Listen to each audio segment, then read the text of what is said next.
নামাজের মধ্যে প্রয়োজনীয় কিছু সূরার অনুবাদ। প্রথম অনুবাদ করব সূরায়ে ফাতিহা। আমি অভিশপ্ত শয়তান হতে আল্লাহর আশ্রয় প্রার্থনা করছি। পরম করুণাময় অসীম দয়ালু আল্লাহর নামে শুরু করছি। যাবতীয় প্রশংসা আল্লাহর জন্য, যিনি জগৎ সমূহের প্রতিপালক, যিনি করুণাময় কৃপানিধান, যিনি বিচার দিবসের মালিক। আমরা একমাত্র আপনার ইবাদত করি এবং একমাত্র আপনারই সাহায্য প্রার্থনা করি। আপনি আমাদেরকে সরল পথ প্রদর্শন করুন, এমন লোকদের পথ যাদেরকে আপনি পুরস্কৃত করেছেন, তাদের পথ নয় যারা অভিশপ্ত ও পথভ্রষ্ট হয়েছে। আমিন। সূরা জিলজাল। যখন পৃথিবী তার চূড়ান্ত কম্পনে কম্পিত হবে, যখন ভূগর্ভ তার বোঝাসমূহ উদ্গীরণ করবে এবং মানুষ বলে উঠবে, এর কি হলো? সেদিন তার উপরে ঘটিত সকল বৃত্তান্ত বর্ণনা করবে, কেননা তোমার পালনকর্তা তাকে প্রত্যাদেশ করবেন। সেদিন মানুষ বিভিন্ন দলে প্রকাশ পাবে, যাতে তাদেরকে তাদের কৃতকর্ম দেখানো যায়। অতঃপর কেউ অনুপরিমাণ সৎকর্ম করলে তাও সে দেখতে পাবে, এবং কেউ অনুপরিমাণ অসৎকর্ম করলে তাও সে দেখতে পাবে। সূরা আদিয়াত। শপথ ঊর্ধ্বশ্বাসে ধাবমান অশ্বসমূহের, অতঃপর খোরাঘাতে অগ্নিবিচ্ছুরক অশ্বসমূহের, অতঃপর প্রভাতকালের আক্রমণকারী অশ্বসমূহের, যারা সে সময় ধূলিক্ষেপণ করে, অতঃপর যারা শত্রু দলের অভ্যন্তরে ঢুকে পড়ে। নিশ্চয় মানুষ তার পালনকর্তার প্রতি অকৃতজ্ঞ, আর সে নিজেই তার কর্মের দ্বারা এই বিষয়ে সাক্ষী। নিশ্চয়ই সে ধন সম্পত্তির মায়ায় অন্ধ। সে কি জানে না, যখন অতীত হবে কবরে যা কিছু আছে, অর্থাৎ সকল মানুষ পুনরুত্থিত হবে এবং সবকিছুই প্রকাশিত হবে যা লুকানো ছিল বুকের মধ্যে। নিশ্চয় তাদের প্রতিপালক সেদিন, অর্থাৎ কিয়ামতের দিন, তাদের কি হবে সে বিষয়ে সম্যক অবগত। সূরা কারিয়াহ। করাঘাতকারী। করাঘাতকারী কি আপনি কি জানেন? করাঘাতকারী কি? যেদিন মানুষ হবে বিক্ষিপ্ত পতঙ্গের মতো এবং পর্বতমালা হবে ধ্বনিত রঙিন পশমের মতো। অতঃপর যার সৎকর্মের ওজনের পাল্লা ভারী হবে, সে জান্নাতে সুখী জীবন যাপন করবে, আর যার সৎকর্মের ওজনের পাল্লা হালকা হবে, তার ঠিকানা হবে হাবিয়া। আপনি কি জানেন প্রজ্বলিত অগ্নি? আপনি কি জানেন তা কি? তা হলো প্রজ্বলিত অগ্নি। সূরা তাকাসসুর। অধিক পাওয়ার আকাঙ্ক্ষা তোমাদের পরকাল থেকে গাফেল করে রাখে, যতক্ষণ না তোমরা কবরে উপনীত হও। কখনোই না, শীঘ্র তোমরা জানতে পারবে। অতঃপর কখনোই না, শীঘ্রই তোমরা জানতে পারবে। কখনোই না, যদি তোমরা নিশ্চিত জ্ঞান রাখতে, তাহলে কখনো তোমরা পরকাল থেকে গাফিল হতে না।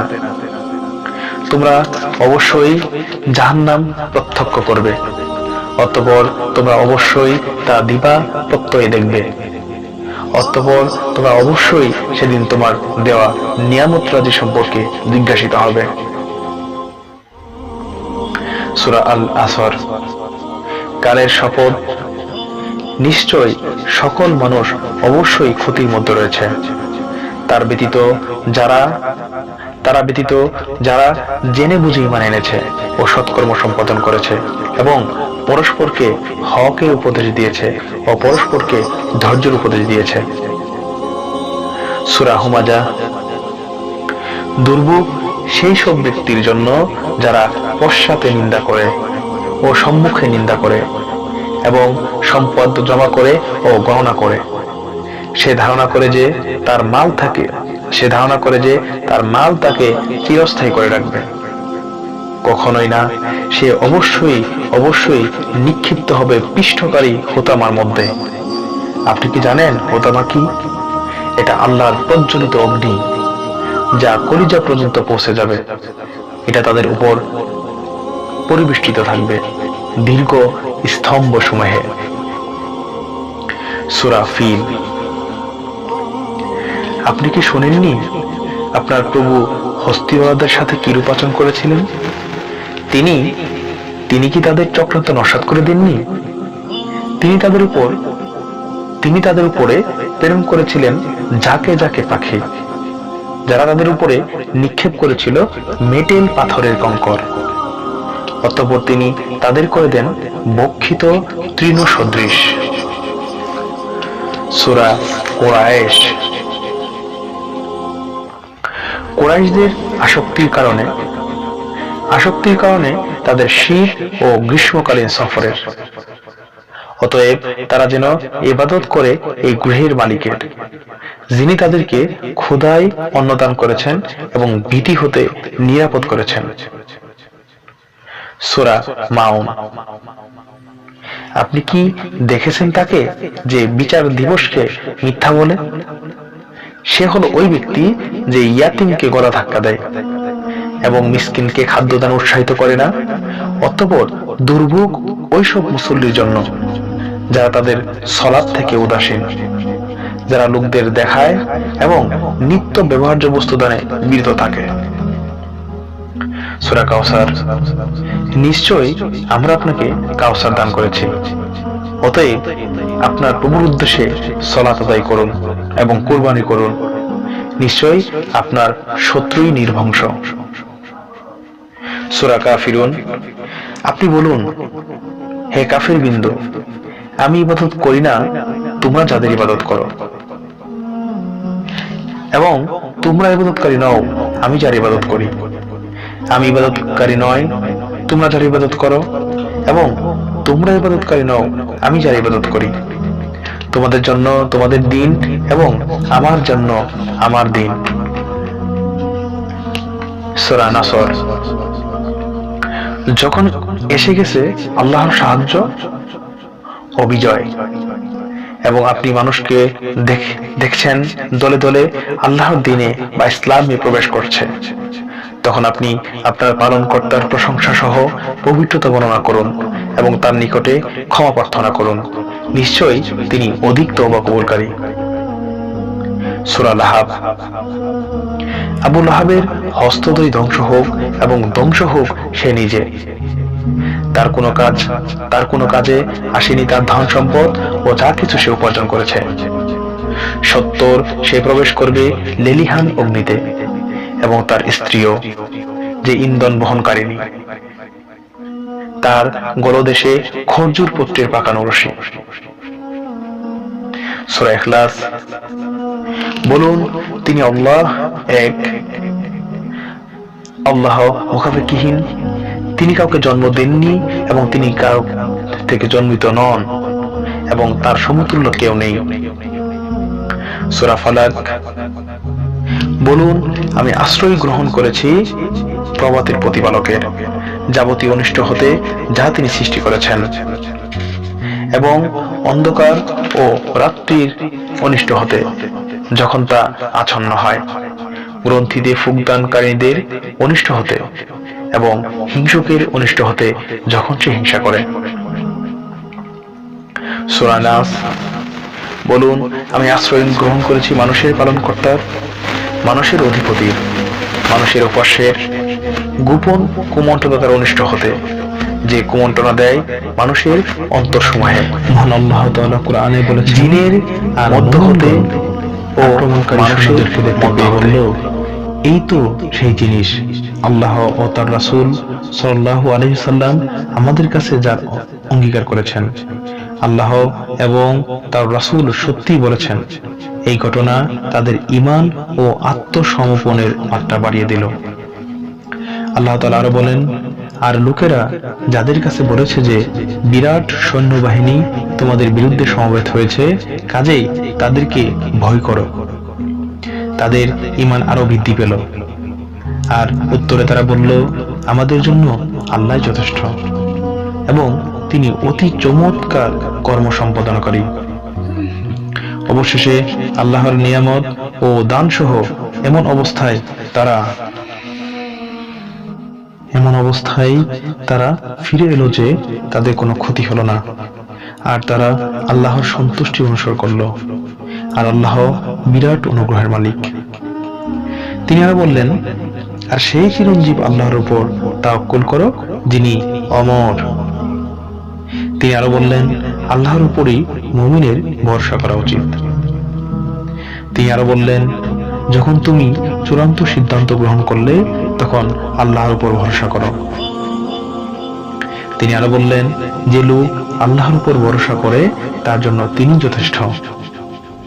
তিনি আরো বললেন, তারাই ইমানদার যাদের অন্তর আল্লাহকে মনে করে কেঁপে ওঠে এবং তাদের সামনে আল্লাহর আয়াতসমূহ যখন তেলাওয়াত করা হয় তখন তাদের ঈমান বৃদ্ধি পায় আর তাদের রবের উপরেই তারা ভরসা রাখে। ইবনু আব্বাস রাদিয়াল্লাহু হতে বর্ণিত আছে, তিনি বলেন, রাসূলুল্লাহ সাল্লাল্লাহু আলাইহি সাল্লাম বলেছেন, আমার কাছে স্বপ্নে অথবা মিরাজে উম্মতদের উপস্থাপন করা হলো। একজন নবীকে আমি একটি ছোট দল সহ দেখলাম, দুজন লোক সহ আরেক নবীকে দেখলাম যে তার সাথে কেউ নেই। হঠাৎ করে আমাকে একটি বিরাট দল দেখানো হলো। আমি ভাবলাম এরা আমার উম্মত। আমাকে বলা হলো এরা মুসা আলাইহিস সালামের তার উম্মত। তবে আপনি উপরের দিকে তাকিয়ে দেখুন। আমি দেখলাম সেখানে বিরাট একটি দল। আবার আমাকে আকাশের উপরের দিকে তাকিয়ে দেখতে বলা হলো। আমি বললাম সেখানেও বিরাট দল। তারপর আমাকে বলা হলো, এসব আপনার উম্মত। আর তাদের মধ্য থেকে 70,000 লোক বিনা হিসাবে ও বিনা শাস্তিতে জান্নাতে প্রবেশ করবে। সুবহানাল্লাহ। ইবনে আব্বাস রাদিয়াল্লাহু বলেন, রাসূলুল্লাহ সাল্লাল্লাহু আলাইহি সাল্লাম সেখান থেকে উঠে তার হুজরায় গেলেন। এ সময় সাহাবীগণ যারা বিনা হিসাবে ও বিনা শাস্তিতে জান্নাতে প্রবেশ করবেন ওইসব লোকের ব্যাপারে আলোচনা করেছিলেন। কে বলল, তারা বোধহয় ওইসব লোক যারা রাসূলুল্লাহ সাল্লাল্লাহু আলাইহি সাল্লামের সান্নিধ্য লাভ করেছেন। কেউ বলল, তারা ইসলামের জন্মগ্রহণকারী, আল্লাহর সাথে যারা শিরক করেননি। এভাবে সাহাবীগণ বিভিন্ন অভিমত প্রকাশ করেছিলেন। রাসূলুল্লাহ সাল্লাল্লাহু আলাইহি সাল্লাম বের হয়ে এসে বললেন, কোন ব্যাপারে তোমরা আলোচনা করছো? বিষয়টি সম্পর্কে তারা তাকে জানালেন। রাসূল সাল্লাল্লাহু আলাইহি সাল্লাম বললেন, তারা হচ্ছে ওই সব লোক যারা ঝাড় ফুঁকের কাজ করে না এবং করায়ও না, আর তারা শুভ ও অশুভ লক্ষণ হিসেবে কোনো কিছুকে গ্রহণ করে না এবং তারা একমাত্র তাদের রব আল্লাহর উপরে ভরসা করে। উকাশা ইবনে মিহসান রাদিয়াল্লাহু দাঁড়িয়ে বলল, আল্লাহর কাছে আপনি দোয়া করুন তিনি যেন আমাকে তাদের অন্তর্ভুক্ত করেন। তিনি বললেন, তুমি তাদের অন্তর্ভুক্ত। তারপর আরেকজন উঠে বলল, আল্লাহর কাছে দোয়া করুন যাতে তিনি আমাকেও তাদের অন্তর্ভুক্ত করেন। রাসূল সাল্লাল্লাহু আলাইহি সাল্লাম বললেন, উকাশা, তোমার অগ্রগতি হয়ে গেছে। ইবনু আব্বাস রাদিয়াল্লাহু হতে বর্ণিত আছে, তিনি বলেন, রাসূলুল্লাহ সাল্লাল্লাহু আলাইহি ওয়াসাল্লাম বলেন, হে আল্লাহ, তোমার কাছে আত্মসমর্পণ করেছি, তোমার প্রতি ঈমান এনেছি, তোমার উপর ভরসা করেছি, তোমার দিকে অগ্রসর হয়েছি এবং তোমার কাছে ফয়সালা প্রার্থী হয়েছি। হে আল্লাহ, আমি তোমার সম্মানের নিকট আশ্রয় চাই, তুমি যাতে আমাকে পথভ্রষ্ট না করো। তুমি ব্যতীত আর কোন ইলাহ নেই, তুমি চিরঞ্জীব, তুমি অমর, আর জিন ও মানুষ সবাই মৃত্যুবরণ করবে। ইবনে আব্বাস রাদিয়াল্লাহু হতে বর্ণিত আছে, তিনি বলেন, যখন ইব্রাহিম আলাইহিস সালাম আগুনে নিক্ষেপ করা হলো, তিনি তখন বলেছিলেন, আমার জন্য আল্লাহ যথেষ্ট এবং তিনি চমৎকার দায়িত্ব গ্রহণকারী। আর লোকেরা মুহাম্মদ সাল্লাল্লাহু আলাইহি সাল্লাম এবং তার সাথীদেরকে যখন বলেছিল, তোমাদের বিরুদ্ধে মুশরিকরা একত্রিত হয়েছে, তাদেরকে তোমরা ভয় করো, তখন তাদের ঈমান বৃদ্ধি পেল এবং তারা বলল যে আমাদের জন্য আল্লাহ যথেষ্ট এবং তিনি চমৎকার দায়িত্ব গ্রহণকারী। আবু হুরায়রা রাদিয়াল্লাহু হতে বর্ণিত আছে, তিনি বললেন, নবী সাল্লাল্লাহু আলাইহি সাল্লাম বলেছেন, এমন অনেক ব্যক্তি জান্নাতে যাবে যাদের অন্তরে পাখি অন্তরের মতো হবে। জাবির রাদিয়াল্লাহু হতে বর্ণিত আছে, তিনি বললেন, রাসূলুল্লাহ সাল্লাল্লাহু আলাইহি সাল্লাম সাথে তিনি নাজদ এলাকায় যুদ্ধ করেন। যখন রাসূলুল্লাহ সাল্লাল্লাহু আলাইহি সাল্লাম ফিরে এলেন, তিনিও তখন তার সাথে ফিরে এলেন। তারা সকলেই দুপুরে এমন এক প্রান্তরে এসে উপস্থিত হলেন যেখানে অনেক কাঁটাওয়ালা গাছপালা ছিল। সেখানে রাসূলুল্লাহ সাল্লাল্লাহু আলাইহি সাল্লাম নামলেন এবং অন্যান্য লোক গাছের ছায় খুঁজে ছড়িয়ে পড়লেন। রাসূলুল্লাহ সাল্লাল্লাহু আলাইহি সাল্লাম একটি বাবলা গাছের ছায়ায় গেলেন এবং গাছের সাথে তার তলোয়ারটি ঝুলিয়ে রাখলেন। আমরা সবাই ঘুমিয়ে পড়লাম। হঠাৎ রাসূলুল্লাহ সাল্লাল্লাহু আলাইহি সাল্লাম আমাদেরকে ডাকতে লাগলেন। হঠাৎ দেখতে পাই তার কাছে এক বিদয়ী। তিনি বললেন, আমার ঘুমন্ত অবস্থায় এই লোকটি আমার উপর তলোয়ারের কাঁটা থামতে উদ্ধত হয়। আমি জেগে দেখি তার হাতে খোলা তলোয়ার। সে আমাকে বলল, এখন আমার হাত থেকে কে তোমাকে বাঁচাবে? আমি 3 বার বললাম, আল্লাহ। সেই লোকটি রাসূলুল্লাহ সাল্লাল্লাহু আলাইহি ওয়াসাল্লাম কোনো শাস্তি দিলেন না এবং সে বসে পড়ল। হযরত জাবির রাদিয়াল্লাহু হতে বর্ণিত অপর বর্ণনায় আছে, জাতু রিকা জিহাদে আমরা রাসূল সাল্লাল্লাহু আলাইহি ওয়াসাল্লামের সাথে ছিলাম। একটি সায়দানকারী গাছের কাছে পৌঁছে আমরা রাসূল সাল্লাল্লাহু আলাইহি ওয়াসাল্লাম এর আরামের জন্য এই গাছটিকে ছেড়ে দিলাম। মুশরিকদের মধ্য থেকে এক লোক এলো। রাসূল সাল্লাল্লাহু আলাইহি ওয়াসাল্লামের তলোয়ারটি তখন গাছের সাথে ঝোলানো ছিল। তলোয়ারটি খুলে নিয়ে সে বলল, আমাকে আপনি ভয় করেন? তিনি বললেন, না। সে পুনরায় বলল, তাহলে আপনাকে আমার হাত থেকে কে রক্ষা করবে? তিনি বললেন, আল্লাহ।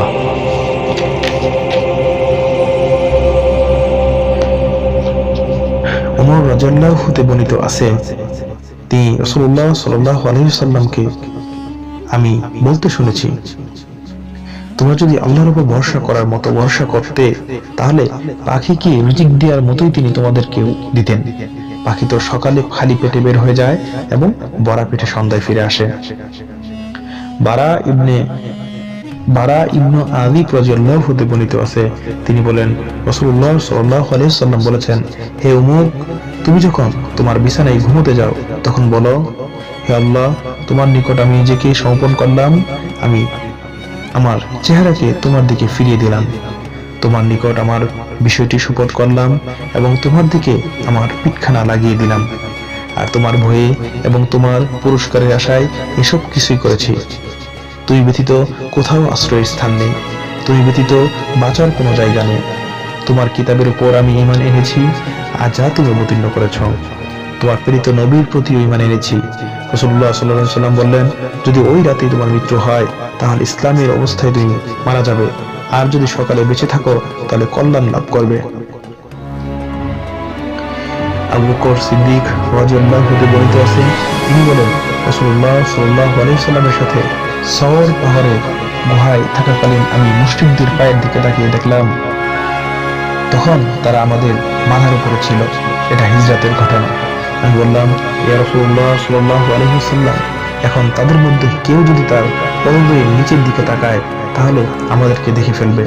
রাসূলুল্লাহ সাল্লাল্লাহু আলাইহি ওয়াসাল্লাম বললেন, হে আবু বকর, এমন দুজন লোক সম্পর্কে তোমার কি ধারণা, যাদের সঙ্গে তৃতীয় জন হচ্ছে স্বয়ং আল্লাহ তাআলা?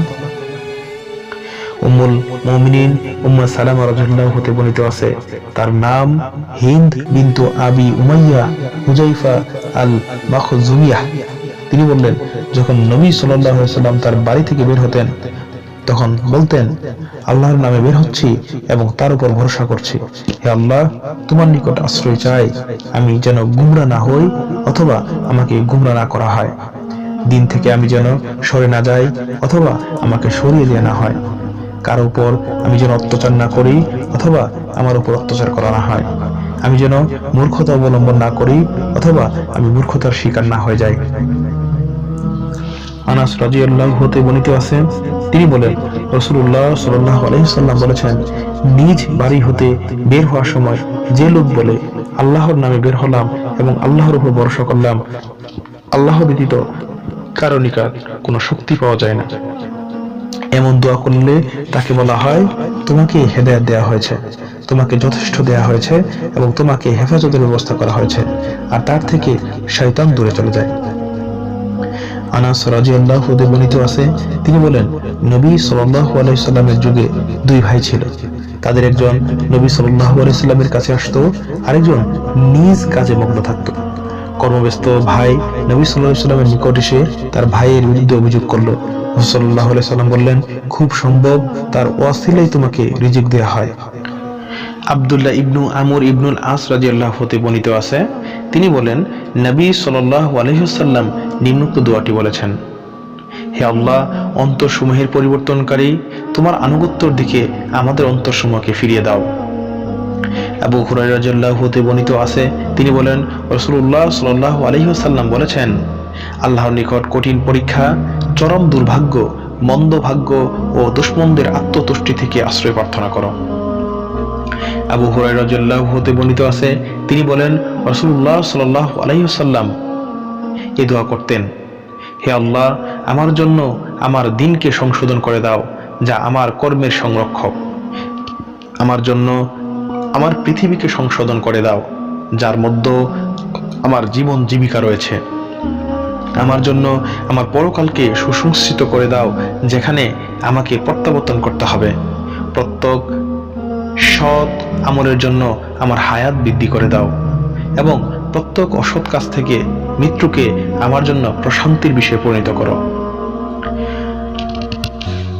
আলী রাদিয়াল্লাহু আনহু বর্ণিত আছে, তিনি বলেন, রাসূলুল্লাহ সাল্লাল্লাহু আলাইহি ওয়াসাল্লাম আমাকে বলেছেন, বলো, হে আল্লাহ, আমাকে হিদায়াত দান করো এবং আমাকে সোজা করে দাও। আরেক বর্ণনায় আছে, হে আল্লাহ, তোমার নিকট আমি হেদায়াত ও সরল পথের সন্ধান প্রার্থনা করি। আনাস রাদিয়াল্লাহু আনহু বর্ণিত আছে, তিনি বলেন, রাসূলুল্লাহ সাল্লাল্লাহু আলাইহি সাল্লাম এই দোয়া করতেন, হে আল্লাহ, আমি তোমার নিকট আশ্রয় প্রার্থনা করছি অক্ষমতা ও আলস্য থেকে, কাপুরুষতা, বার্ধক্য ও কার্পণ্য থেকে। আমি তোমার নিকট আশ্রয় প্রার্থনা করছি কবরের শাস্তি থেকে, এবং তোমার নিকট আশ্রয় প্রার্থনা করছি জীবন ও মৃত্যুর ফিতনা থেকে। আরেক বর্ণনায় আছে, ঋণের ভয়ঙ্কর বোঝা ও লোকদের প্রাধান্য থেকে। হযরত আবু বকর সিদ্দিক রাদিয়াল্লাহু আনহু বর্ণিত আছে, তিনি নবী সাল্লাল্লাহু আলাইহি সাল্লামকে বলেন, আমার নামাজের মধ্যে পড়ার একটি দোয়া আমাকে শিখিয়ে দিন। রাসূলুল্লাহ সাল্লাল্লাহু আলাইহি সাল্লাম বললেন, হে আল্লাহ, আমার নিজের উপর আমি অনেক অত্যাচার করেছি, তুমি ছাড়া অপরাধ ক্ষমা করার আর কেউ নেই, কাজেই আমাকে তুমি নিজ গুণে ক্ষমা করো আর আমার প্রতি দয়া করো, অবশ্যই তুমি ক্ষমাকারী ও দয়ালু। আবু মুসা রাদিয়াল্লাহু আনহু বর্ণিত আছে, তিনি বলেন, নিম্নোক্ত বাক্যে রাসূল সাল্লাল্লাহু আলাইহি ওয়াসাল্লাম দোয়া করতেন, হে আল্লাহ, আমার পাপ ও মূর্খতা ক্ষমা করো, আমার কাজে বাড়াবাড়িকে ক্ষমা করো, এবং আমার সেই গুনাহ ক্ষমা করো যা আমার অপেক্ষা তুমি অধিক জানো। হে আল্লাহ, ক্ষমা করে দাও সেই কাজ যা আমি চিন্তা ভাবনা করে করেছি, যা তামাশা ছলে করেছি, এবং যা আমি সজ্ঞানে ও অজ্ঞানে করেছি, আর আমার মধ্যে এই সবগুলি রয়েছে। হে আল্লাহ, আমার পূর্বের ও পরবর্তী সকল গুনাহ ক্ষমা করে দাও, এবং আমি গোপনে যা করেছি বা প্রকাশ্যে করেছি, আর ক্ষমা করে দাও আমার সেই গুনাহ যা আমার চাইতেও তুমি অধিক জানো। তুমি সম্মুখে অগ্রসরকারী ও তুমি পশ্চাদমুখীকারী, আর তুমি সর্বশক্তিমান। আয়েশা রাদিয়াল্লাহু আনহা বর্ণিত আছে, তিনি বলেন, রাসূলুল্লাহ সাল্লাল্লাহু আলাইহি সাল্লাম তার দোয়ায় বলতেন, হে আল্লাহ, তোমার নিকট আমি আশ্রয় প্রার্থনা করি আমি যা কিছু করেছি এবং আমি যা আমল করিনি তার অনিষ্টকারিতা থেকে। আব্দুল্লাহ ইবনু ওমর রাদিয়াল্লাহু আনহু বর্ণিত আছে, তিনি বলেন, নবী করিম সাল্লাল্লাহু আলাইহি সাল্লামের একটি দোয়া হলো, হে আল্লাহ, তোমার নিকট আশ্রয় প্রার্থনা করি তোমার নিয়ামত শেষ হওয়া থেকে, তোমার নিরাপত্তার পরিবর্তন, তোমার আকস্মিক শাস্তি ও তোমার সকল অসন্তুষ্টি থেকে।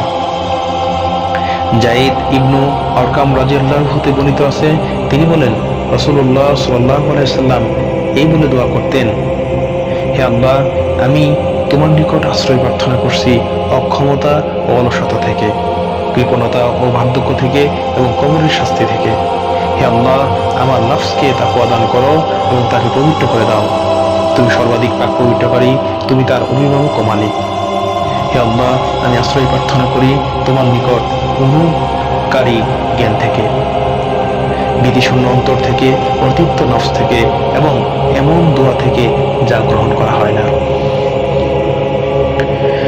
আব্দুল্লাহ ইবনে আব্বাস রাদিয়াল্লাহু হতে বর্ণিত আছে, তিনি বলেন নবী সাল্লাল্লাহু আলাইহি সাল্লাম তার দোয়ায়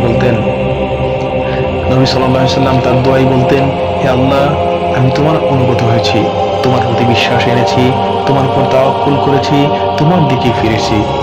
তোমার শক্তির দ্বারা আমি শত্রুর সাথে যুদ্ধ করেছি এবং তোমার কাছে আমি মীমাংসা কামনা করেছি।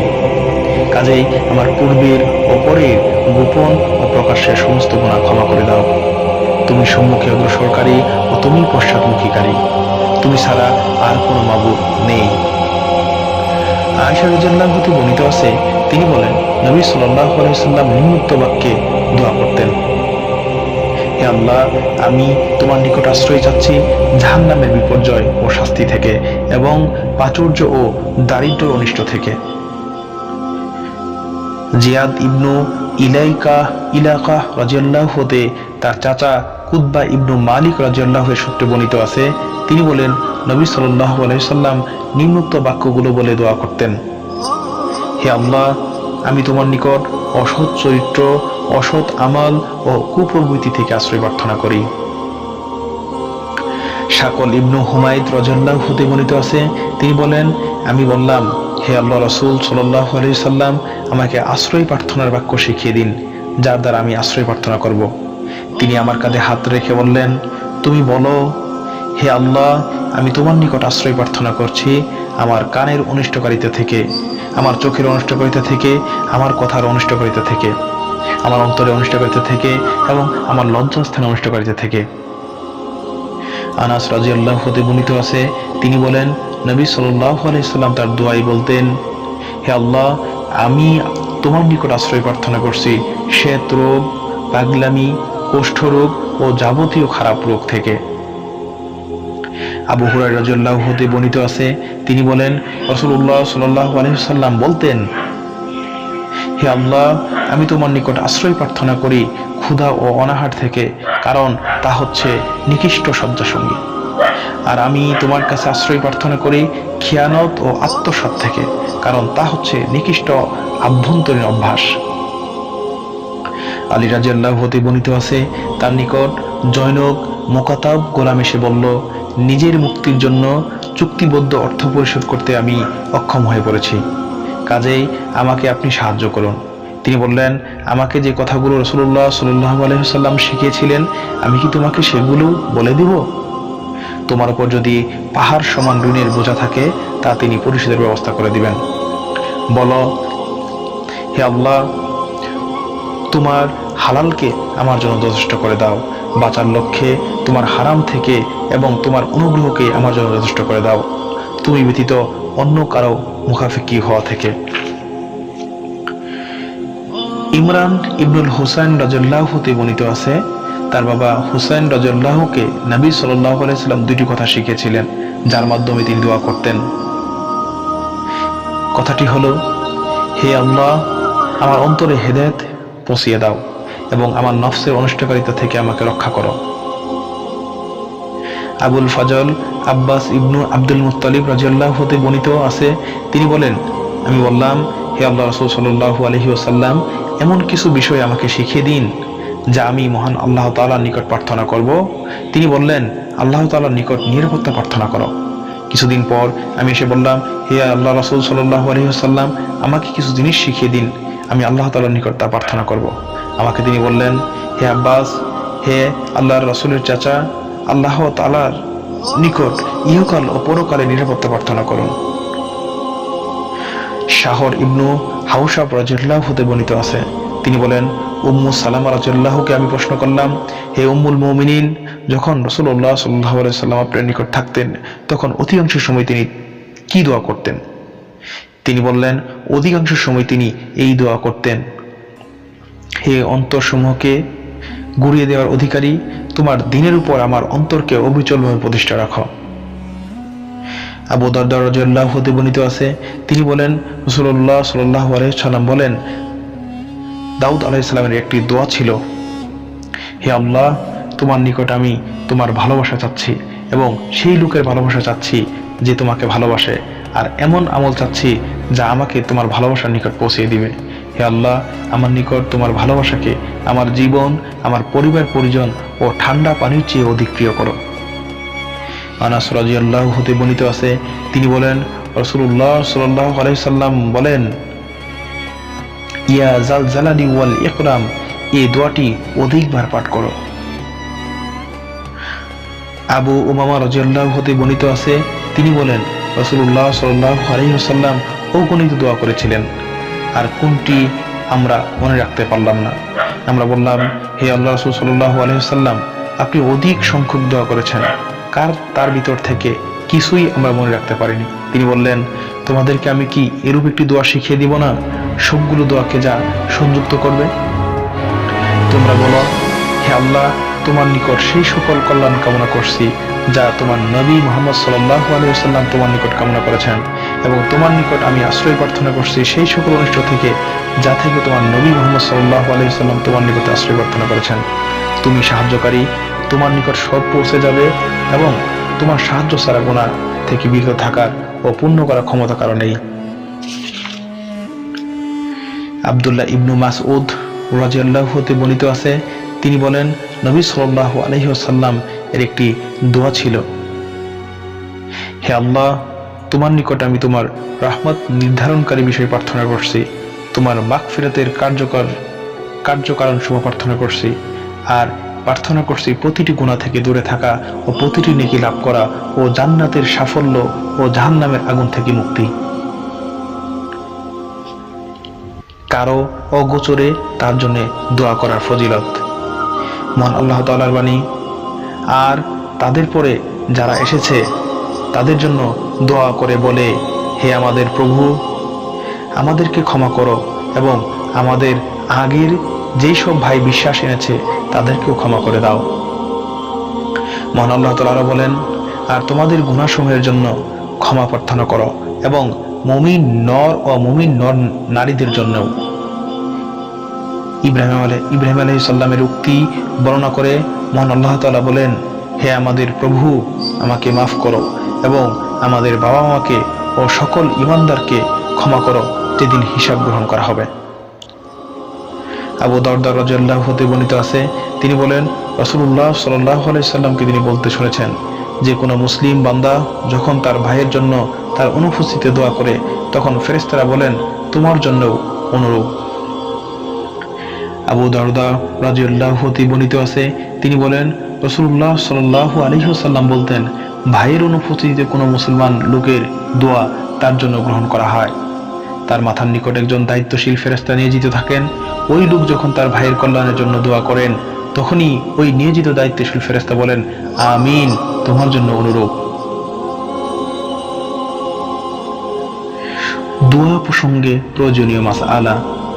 উসামা ইবনু যায়েদ রাদিয়াল্লাহু হতে বর্ণিত আছে, তিনি বলেন, রাসূলুল্লাহ সাল্লাল্লাহু আলাইহি ওয়াসাল্লাম বলেছেন, যে লোকের কিছু উপকার করা হয় এবং এর উত্তরে উপকারীকে সে বলে, জাযাকাল্লাহু খাইরান, আল্লাহ তাআলা তোমাকে উত্তম প্রতিদান দিন, সে সম্পূর্ণভাবে তার গুণগান করল, অর্থাৎ প্রতিদান দিল। জাবির রাদিয়াল্লাহু হতে বর্ণিত আছে, তিনি বলেন, রাসূলুল্লাহ সাল্লাল্লাহু আলাইহি ওয়াসাল্লাম বলেছেন, তোমরা নিজেদের প্রতি বদদুয়া করো না, নিজেদের সন্তানদেরকে বদদুয়া করো না, নিজেদের সম্পদের জন্য বদদুয়া করো না, কারণ সে সময়ে তা পড়ে যেতে পারে।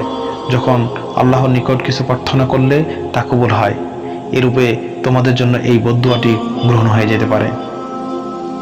আবু হুরায়রা রাদিয়াল্লাহু হতে বর্ণিত আছে, তিনি বলেন, রাসূলুল্লাহ সাল্লাল্লাহু আলাইহি ওয়াসাল্লাম বলেছেন, বান্দা যখন সাজদা হাতে থাকে তখন তার প্রভুর সর্বাধিক নিকটবর্তী হয়, কাজেই তোমরা সিজদা হাতে গিয়ে বেশি করে দোয়া করো। আবু হুরায়রা রাদিয়াল্লাহু হতে বর্ণিত আছে, তিনি বলেন, রাসূলুল্লাহ সাল্লাল্লাহু আলাইহি ওয়াসাল্লাম বলেছেন, তোমাদের মধ্যে কারো দোয়া গ্রহণ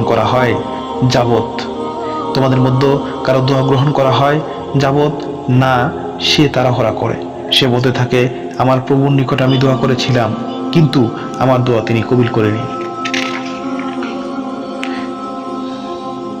আবু উমামা রাদিয়াল্লাহু হতে বর্ণিত আছে, তিনি বলেন, নবী করিম সাল্লাল্লাহু আলাইহি ওয়াসাল্লামকে বলা হলো, বেশি কবুল হয় কোন দোয়াটি? তিনি বললেন, শেষ রাতের মাঝের সময়ে ও ফরজ নামাজের পরবর্তী দোয়া।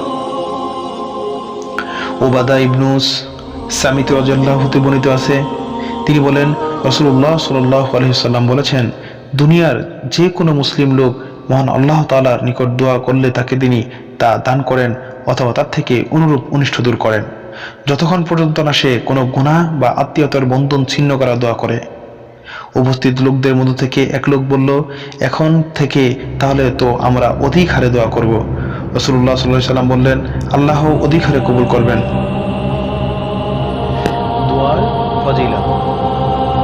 মহান আল্লাহ তাআলার বাণী, আর তোমাদের প্রভু বলেন, তোমরা আমাকে ডাকো, আমি তোমাদের ডাকে সাড়া দেব। মহান আল্লাহ তাআলা বলেন, তোমাদের প্রভুকে বিনয়ী হয়ে দীনভাবে এবং সঙ্গপরে ডাকো। অবশ্যই সীমা অতিক্রমকারীদেরকে তিনি ভালোবাসেন না। মহান আল্লাহ তাআলা বলেন, আর যখন আমার বান্দাগণ তোমার নিকট আমার সম্পর্কে প্রশ্ন করে, তখন তুমি তাকে বলে দাও, আমি কাছেই আছি। আহ্বানকারী ডাকে আমি সাড়া দেই যখন সে আমাকে ডাকে। মহান আল্লাহ তাআলা বলেন, কে শোনে অস্থির ও অশান্ত অন্তর লোকের ডাক যখন সে তাকে ডাকে এবং তার সমস্যাকে দূর করে। নোমান ইবনু বাশির রাদিয়াল্লাহু হতে বর্ণিত আছে, তিনি বলেন, নবী করিম সাল্লাল্লাহু আলাইহি ওয়াসাল্লাম বলেছেন, দোয়াই হচ্ছে ইবাদত। আয়েশা রাদিয়াল্লাহু হতে বর্ণিত আছে, তিনি বলেন, নবী সাল্লাল্লাহু আলাইহি ওয়াসাল্লাম দোয়ার মধ্যে পূর্ণার্থবোধক দোয়া পছন্দ করতেন এবং এছাড়া আর সব কিছুই পরিত্যাগ করতেন। আনাস রাদিয়াল্লাহু হতে বর্ণিত আছে, তিনি বলেন, রাসূলুল্লাহ সাল্লাল্লাহু আলাইহি ওয়াসাল্লাম বেশিরভাগ সময় দোয়া করতেন, আল্লাহুম্মা আতিনা ফিদ দুনিয়া হাসানাতাও ওয়া ফিল আখিরাতি হাসানাতাও ওয়া কিনা আযাবান নার। হে আল্লাহ, আমাকে দুনিয়া ও আখিরাতে কল্যাণ দান করো এবং জাহান্নামের শাস্তি থেকে আমাকে রক্ষা করো। আব্দুল্লাহ ইবনে মাসউদ রাদিয়াল্লাহু হতে বর্ণিত আছে, তিনি বলেন, নবী সাল্লাল্লাহু আলাইহি ওয়াসাল্লাম তার দোয়ায় বলতেন, আল্লাহুম্মা ইন্নী আসআলুকাল হুদা ওয়াত তুক ওয়াল আফাফা ওয়াল গিনা। হে আল্লাহ, তোমার নিকট আমি হেদায়েত, তাকওয়া, সচ্চরিত্রা ও স্বয়ংসম্পূর্ণতা ও স্বনির্ভরতা প্রার্থনা করছি। তারিক ইবনু আশিয়াম রাদিয়াল্লাহু হতে বর্ণিত আছে, তিনি বলেন, কোন লোক যখন ইসলাম কবুল করতেন, রাসূলুল্লাহ সাল্লাল্লাহু আলাইহি ওয়াসাল্লাম তাকে নামাজ শিক্ষা দিতেন অথবা তাকে নিম্নোক্ত বাক্য দোয়া করতে আদেশ দিতেন, আল্লাহুম্মা গফিরলি ওয়ারহামনি ওয়াহদিনি ওয়াআফিনি ওয়ারজুকনি। হে আল্লাহ, আমাকে ক্ষমা করো, আমার উপর দয়া করো, আমাকে সঠিক পথ প্রদর্শন করো, আমাকে নিরাপত্তা প্রদান করো এবং আমাকে রিজিক দান করো। আর তারিক রাদিয়াল্লাহু হতে আরেক বর্ণনায় আছে, তিনি বলেন, রাসূল সাল্লাল্লাহু আলাইহি সাল্লামের কাছ থেকে শুনেছেন, তার নিকট জনৈক লোক এসে বলল, হে আল্লাহর রাসূল সাল্লাল্লাহু আলাইহি ওয়াসাল্লাম, আমার প্রভুর নিকট প্রার্থনার সময় আমি কি বলবো? রাসূলুল্লাহ সাল্লাল্লাহু আলাইহি সাল্লামের উত্তর দিলেন, তুমি আল্লাহুম্মা গফিরলি ওয়ারহামনি ওয়াআফিনি ওয়ারজুকনি বলবে। আব্দুল্লাহ ইবনু আমর ইবনুল আস রাদিয়াল্লাহু হতে বর্ণিত আছে, তিনি বলেন, নবী করিম সাল্লাল্লাহু আলাইহি সাল্লাম নিম্নোক্ত দুইটি দোয়াটি বলেছেন।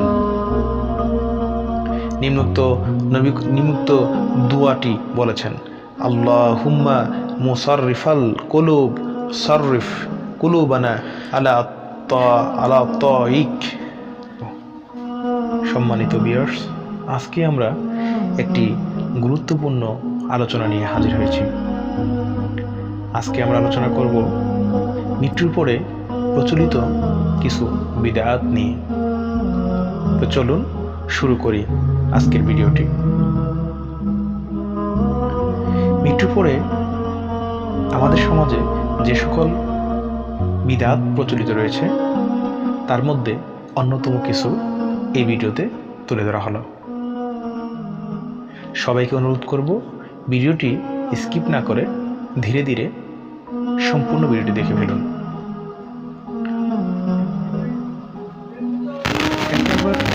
মৃত্যুর আগে বা পরে মায়াতকে কিবলার দিকে ঘুরিয়ে দেওয়া, মায়াতের শিয়রে বসে সূরা ইয়াসিন বা কোরআন তেলাওয়াত করা, মায়াতের নখ কাটা ও গুপ্তাঙ্গের লুফ সাফ করা, কাঠি দিয়ে বা নির্দিষ্ট সংখ্যক নিম কাঠি দিয়ে দাঁত খিলান করানো, নাক, কান, গুপ্তাঙ্গ প্রভৃতি স্থানে তোলা ভরা, দাফন না করা পর্যন্ত পরিবারের লোকদের না খেয়ে থাকা, বাড়িতে বা কবরস্থানে এই সময় সাদাকা বিলি করা, চিৎকার দিয়ে কান্নাকাটি করা, বুক চাপড়ানো, কাপড় ছেঁড়া, মাথা নেড়া করা, দাড়ি গোঁফ না মুন্ডানো ইত্যাদি।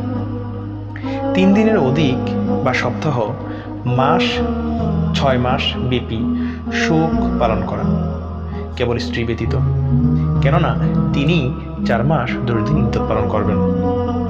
কাফির, মুশরিক, মুনাফিকদের জন্য দোয়া করা, শোক দিবস বা শোকের মাস ইত্যাদি পালন করা, শোক সভা করা ও এজন্য খানা পিনার বা কাঙ্গালি ভোজের আয়োজন করা ইত্যাদি। মসজিদের মিনারে বা বাজারের মাইকে অলিগলিতে শোক সংবাদ প্রচার করা, কবরের উপরে খাদ্য ও পানীয় রেখে দেওয়া যাতে লোকেরা তা নিয়ে যায়। মৃতের কক্ষে 3 রাত, 7 রাত বা 40 রাত ব্যাপী আলো জ্বেলে রাখা, কাফনের কাপড়ের উপরে কোরআনের আয়াত ও দোয়া, কালেমা ইত্যাদি লেখা। এই ধারণা করা যে মায়েত জান্নাতি হলে ওজনে হালকা হয় ও দ্রুত কবরের দিকে যেতে চায়। মায়েতকে দূরবর্তী নেককার লোকদের গোরস্থানে নিয়ে দাফন করা, জানাজার পিছে পিছে উচ্চ স্বরে জিকর ও তেলাওয়াত করতে থাকা, জানাজা শুরুর প্রাককালে মায়েত কেমন ছিলেন বলে লোকদের কাছ থেকে সমস্বরে সাক্ষ্য নেওয়া, জানাজার সালাতের আগে বা দফনের পরে তার সুখ গাথা বর্ণনা করা, জুতা পাক থাকা সত্ত্বেও জানাজার সালাতে জুতা খুলে দাঁড়ানো, কবরে মায়েতের উপর গোলাপ পানি ছিটানো, কবরের উপরে মাথার দিক থেকে পায়ের দিকে ও পায়ের দিক থেকে মাথার দিকে পানি ছিটানো, অতঃপর অবশিষ্ট পানিটুকু কবরের মাঝখানে ঢালা। 3 মুঠি মাটি দেওয়ার সময় প্রথম মুঠিতে মিনহা খলকনাকুম, দ্বিতীয় মুঠিতে ও ফিহা নুইদুকুম এবং তৃতীয় মুঠিতে ও মিনহা নুখরিজুকুম তারাতান উখরা বলা, অথবা আল্লাহুম্মা আজিরহা মিনাশ শাইতান পাঠ করা। কবরে মাথার দিকে দাঁড়িয়ে সূরা ফাতিহা ও পায়ের দিকে দাঁড়িয়ে সূরা বাকারার শুরুর অংশ পড়া। সূরা ফাতিহা, কদর, কাফিরুন, নাসর, ইখলাস, ফালাক ও নাস এই 7টি সূরা পাঠ করে দাফনের সময় বিশেষ দোয়া পড়া। কবরের কাছে বসে কোরআন তেলাওয়াত ও খতম করা। কবরের উপরে সামিয়ানা টাঙানো। নির্দিষ্টভাবে প্রতি জুমায় কিংবা সোম ও বৃহস্পতিবারে পিতামাতার কবর জিয়ারত করা।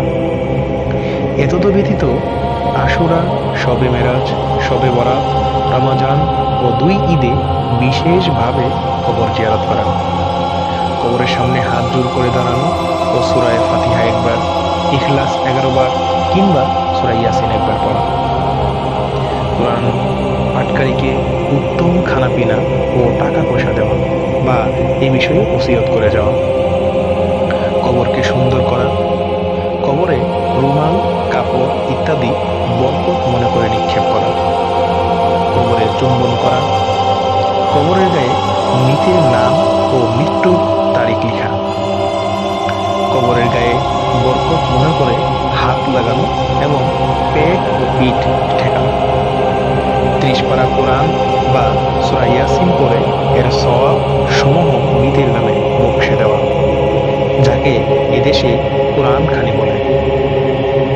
কাফিরুন, ইখলাস, ফালাক ও নাস এই 4টি কুল সূরার প্রতিটি 1 লক্ষ বার পড়ে মৃতের নামে বকশে দেওয়া, যাকে এদেশে কুলখানি বলে। কালেমা তয়্যিবা লা ইলাহা ইল্লাল্লাহ 1 লক্ষ বার পড়ে মৃতের নামে বকশে দেওয়া, যাকে এদেশে কালেমা খানি বলে। প্রথম, দ্বিতীয়, সপ্তম বা দশম দিনে বা 40 দিনে চেহলাম বা 40-এর অনুষ্ঠান করা। খানার অনুষ্ঠান করা। যারা কবর খনন করে ও দাফনের কাজে সাহায্য করে তাদেরকে মৃতের বাড়ি দাওয়াত দিয়ে বিশেষ খানার ব্যবস্থা করা, যাকে এদেশে হাত ধোয়া খানা বলা হয়। আজান শুনে নেকি পাবে বা গোর আজাব মাফ হবে ভেবে মসজিদের পাশে কবর দেওয়া, কবরের পাশে দাঁড়িয়ে ফাতিহা পাঠ করা, কাফন দাফনের কাজকে নেকির কাজ না ভেবে পয়সার বিনিময়ে কাজ করা, মৃত ব্যক্তির কবরের পাশে আলো জ্বেলে ও মাইক লাগিয়ে রাত্রিব্যাপী উচ্চ স্বরে কোরআন খতম করা, মৃত্যুবার্ষিকী পালন করা, সলাত, কিরাত ও অন্যান্য দৈহিক ইবাদত সমূহের নেকি মৃতদের জন্য হাদিয়া দেওয়া, যাকে এদেশের সোয়াব রেশানি বলা হয়। আমল সমূহের সোয়াব রাসূলুল্লাহ সাল্লাল্লাহু আলাইহি সাল্লামের নামে ও অন্যান্য নেককার মৃত্যুর ব্যক্তির নামে বকশে দেওয়া, যাকে এদেশে ইসালে সোয়াব বলা হয়। নেককার লোকদের কবরে গিয়ে দোয়া করলে তা কবুল হয় এই ধারণা করা, মৃত্যুর সাথে সাথে স্বামী স্ত্রীর সম্পর্ক ছিন্ন হয়ে যায় বলে ধারণা করা, জানাজার সময় স্ত্রীর নিকট থেকে মহরানা মাফ করিয়ে নেওয়ার চেষ্টা করা, ওই সময় মৃতের কাজা সলাৎ সমূহের বা উমরি কাজার কাফারা স্বরূপ টাকা আদায় করা, মৃত্যুর পরপরেই ফকির মিসকিনদের মধ্যে চাউল ও টাকা পয়সা বিতরণ করা, দাফনের পরে কবরস্থানে মহিষ গবাদি পশু জবাই করে গরিবদের মধ্যে গোশত বিতরণ করা, লাশ কবরে নিয়ে যাওয়ার সময় রাস্তায় 3 বার নামানো, কবরের মাথার কাছে মক্কার মাটি নামক আরবিতে আল্লাহ লেখা মাটির ঢিলা রেখা, মায়েদের মুখে ও কপালে আতর দিয়ে আল্লাহ লেখা, কবরের মোমবাতি আগরবাতি ইত্যাদি দেওয়া, 5 ওয়াক্ত সালাতের সময় বদনায় পানি দিয়ে যাওয়া এই নিয়তে যে মৃতের রুহু এসে অজু করে সালাত আদায় করে যাবে, মৃতের ঘরে 40 দিন যাবৎ বিশেষ লৌহজাত দ্রব্য রাখা, মৃত্যুর 20 দিন পর রুটি বিলি করা ও 40 দিন পর বড় ধরনের খানার অনুষ্ঠান করা, মৃতের বিছানা ও খাট ইত্যাদি 7 দিন পর্যন্ত একইভাবে রাখা, মৃতের পরকালীর মুক্তির জন্য তার বাড়িতে মিলাদ বা ওয়াজ মাহফিল করা, নববর্ষ শবে বরাত ইত্যাদিতে কোনো বুজুর্গ ব্যক্তিকে ডেকে মৃতের কবর জিয়ারত করিয়ে নেওয়া ও তাকে বিশেষ সম্মানী প্রদান করা, শবে বরাতে ঘরবাড়ি পরিষ্কার পরিচ্ছন্ন করে মৃত স্বামীর রুহের আগমন অপেক্ষায় তার পরিত্যক্ত কক্ষে বা অন্যত্রে সারা রাত জেগে বসে থাকা ও ইবাদত বন্দেগী করা, ইসালে সওয়াবের অনুষ্ঠান করা, নিজের কোনো একটি বা একাধিক সমস্যা সমাধানের নিয়তে কবরের গায়ে বা পাশের কোনো গাছের ডালে বিশেষ ধরনের সুতা বা ইট খণ্ড ঝুলিয়ে রাখা, মাজার থেকে ফিরে আসার সময় কবরের দিকে মুখ করে বেরিয়ে আসা, মৃত্যুর আগে কবর তৈরি করা, কবরের মৃত ব্যক্তির ব্যবহৃত বস্তুসমূহ রাখা এই ধারণায় যে সেগুলি তার কাজে আসবে, কবরে কাবাগৃহের কিংবা কোনো পীরের কবরের গেলাফের অংশ কিংবা তাবিজ লিখে দাফন করা এই ধারণায় যে এগুলোকে তাকে কবরের আযাব থেকে বাঁচিয়ে দিবে, কবরের ওরস উপলক্ষে বা অন্য সময়ে রান্না করা খিচুড়ি বা তৈরি করা রুটি বা মিষ্টি তাবারুক নাম দিয়ে বরকতের খাদ্য মনে করে ভক্ষণ করা, আজমিরে খাজা বাবার কবরে টাকা পাঠানো বা অন্য কোনো পীর বাবার কবরে গরু ছাগল টাকা পয়সা ও অন্যান্য হাদিয়া পাঠানো, কবরের মধ্যবর্তী স্থানে আঙ্গুল প্রবেশ করিয়ে মৃতের জন্য দোয়া পড়া, কবরের উপরে একটি বা 4 কোণে 4টি কাঁচা খেজুরের ডাল পোতা ও কোনো কোনো গাছ লাগানো এই ধারণা করা যে এর প্রভাবে কবরের আযাব হালকা হবে, খাটিয়া ও মায়েত ঢাকার কাপড় খুব সুন্দর করা, কালেমা ও পবিত্র কোরআনের আয়াত লিখিত কালো কাপড় দিয়ে খাটিয়া ঢাকা, মৃতের প্রত্যেক অঙ্গ ধোয়ার সময় পৃথক পৃথক দোয়া পড়া, জানাজা বহনের সাথে সাথেই সাদকা বিতরণ করা ও লোকদের কোল্ড ড্রিঙ্কস পান করা, লাশের নিকট ভিড় করা, মৃতের জন্ম ও মৃত্যুবার্ষিকী বা অন্য কোনো উপলক্ষে দিনভর উচ্চ স্বরে তার বক্তৃতা ও কোরআনের কেসেট বাজানো, বিশেষ কোনো নেককার ব্যক্তির কবর থাকার কারণে জনপদের লোকেরা রুজিপ্রাপ্ত হয় ও আল্লাহর সাহায্যপ্রাপ্ত হয় বলে ধারণা পোষণ করা, জানাজার শুরুর পূর্বে ইমামার পক্ষ থেকে মুসল্লিদের উদ্দেশ্যে উচ্চস্বরে নিয়ত বলে দেওয়া, ইমাম ও মুক্তাদির সানা পড়া, সূরা ফাতিহা ও একটি সূরা ছাড়াই জানাজার সালাত আদায় করা, জানাজা শেষ হবার পরেই সেখানে দাঁড়িয়ে অথবা দাফন শেষে একজনের নেতৃত্বে সকলে দুহাত তুলে দলবদ্ধ ও মোনাজাত করা, জানাজার সময়ে সকলকে মৃতের বাড়িতে কুলখানের অনুষ্ঠানে দাওয়াত প্রদান করা।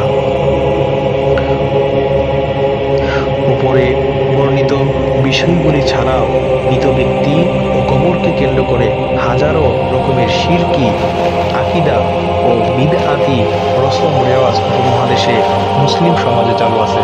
অতএব প্রত্যেক মুমিনের কর্তব্য হবে এ সকল শিরক ও বিদআতি কর্মকাণ্ড হতে দূরে থাকা। আল্লাহ আমাদের হেফাজত করুন, আমিন। জানা আবশ্যক যে রাসূলুল্লাহ সাল্লাল্লাহু আলাইহি ওয়াসাল্লাম দুটি কবরের উপরে যে খেজুরের দুটি কাঁচা চেরা ডাল পুঁতেছিলেন সেটা ছিল তার জন্য খাস।